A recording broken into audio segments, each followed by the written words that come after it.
Trump వస్తే ఒక కీలకమైన డంపు కదులుతుంది.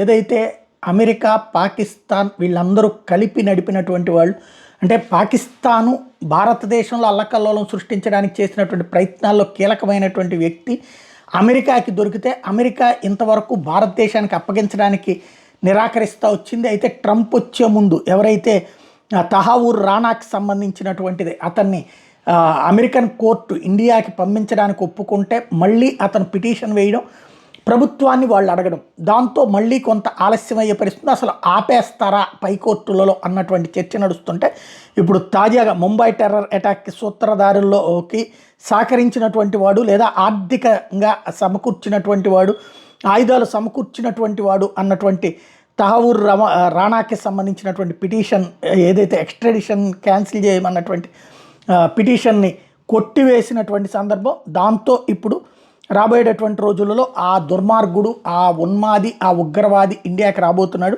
నెక్స్ట్ స్టెప్ ఇక్కడ అసలు రహస్యాలు బట్టబయలయ్యే అవకాశం ఉంటుంది.